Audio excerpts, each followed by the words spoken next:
Hi guys, welcome to another episode of The Clueless Drinker. We've got a beer that I've actually been seeing, funny enough, a lot on Facebook. Not necessarily people posting about it because I've not actually watched any videos of anyone reviewing this one. I've not really seen anything written up about it on the various beer groups that I'm part of. But I first came across this beer when it was on one of those suggested pages to like. And it's interested me ever since. It's from a brewery that from what I remember, had fairly good beers from them. I know their IPA, their regular IPA, was pretty nice, and I think it's their APA is alright as well. But yeah, the brewery is Greene King, and the beer today is their East Coast IPA, which says American hops and East of England brewing. So I'll quickly read you the blurb on the back. This 4% beer fuses the punchy citrus aroma of American hops with the easy drinking refreshment of classic British pale ales. And I don't think there's any information about what hops they use.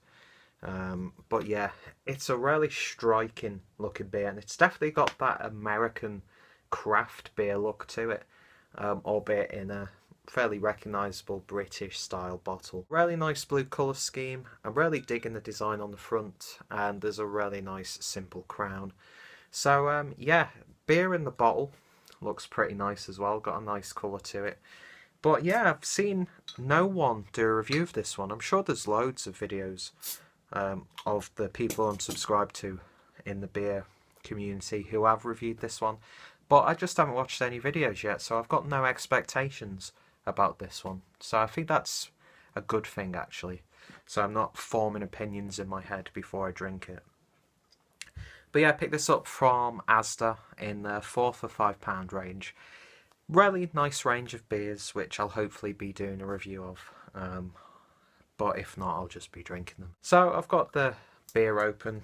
Let's get it poured into a glass using my Hobgoblin pint glass, giving the Brewdog a little bit of a break because I've just been using that. And I'm not going to pour it all in just so I can get my nose in. I think that should be enough. But yeah, beer in the glass. Nice dark golden colour. Very, very slightly touching amber. And yeah, obviously it looks no different in the bottle because they're both see-through. But yeah, in terms of carbonation, you can see some very slight rushing carbonation. The bubbles aren't too big, and the head has rested slightly on a one finger head, and it's nice white and fluffy. Looks the slightest bit off-white, but yeah, it definitely looks nice. One thing that I've been noticing though, since I've been back drinking some of the beers from places like Marston's and Greene King and that sort of thing, is a lot of the beers actually have a lager look to them. I don't know why, it just reminds me of a lager. But anyway, let's swirl it around to give it a sniff. Definitely getting the citrus notes there, getting grapefruit, lychee. The grapefruit has a sort of a sour kick to it. It smells really nice, piney, not too piney though. Yeah, that's nice and fruity, and it definitely does smell already like an American style IPA. So yeah, sniff's promising. Let's see what the taste is like.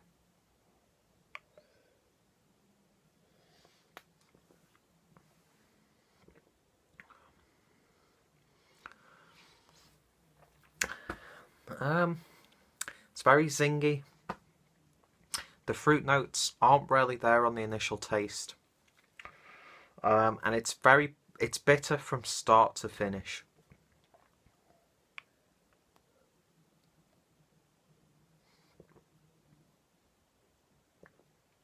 That carbonation is bordering on ferocious actually. I just had it in my mouth before even and you could feel it tingling away. It's got a light body to it. It feels really nice in the mouth actually. Nice and thin, and leaves you with a very, very dry finish actually. But yeah, in terms of actual flavours,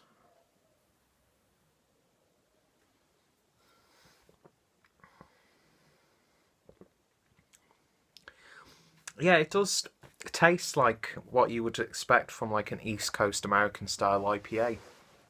But there's that underlining Britishness there. And they've described it quite nicely, actually. It's got that typical British ale feel to it, but slightly slightly flavoured in an American style. It's definitely a lot more piney on the taste and resinous, very resinous. You're getting those hop oils in there as well. I'm guessing the hops that they used in that regard were purely for flavour-wise, not flavour-wise, for the aroma. Because it's not really got that much hop presence in the taste, actually. I mean, I'm not bowled away by this one, it has to be said.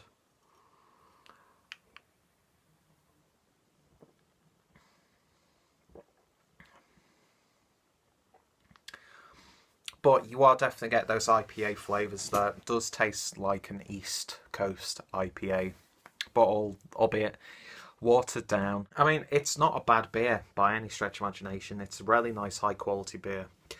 But I don't know, something inside me was expecting a lot more flavour and a little bit less emphasis on the bitterness.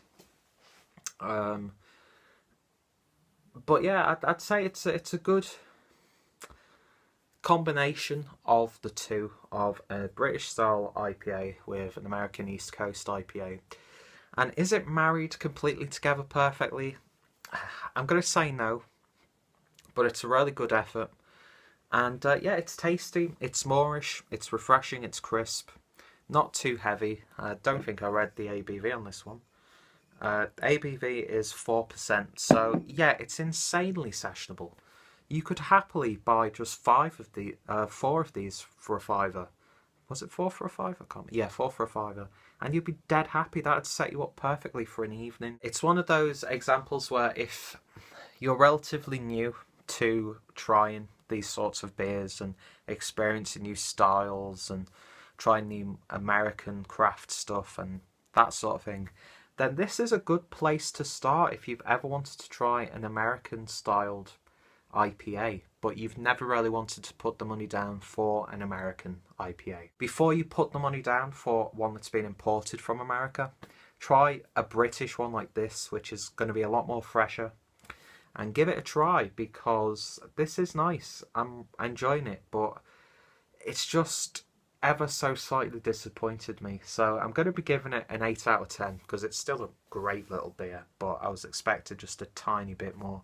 Maybe my palate has been ruined already by some of these really flavoursome American craft beers and, you know, craft beer in general. I know I was talking to Stu actually when I was talking about the Cumberland Ale, and he was like pointing out it could be because I found that beer quite dull.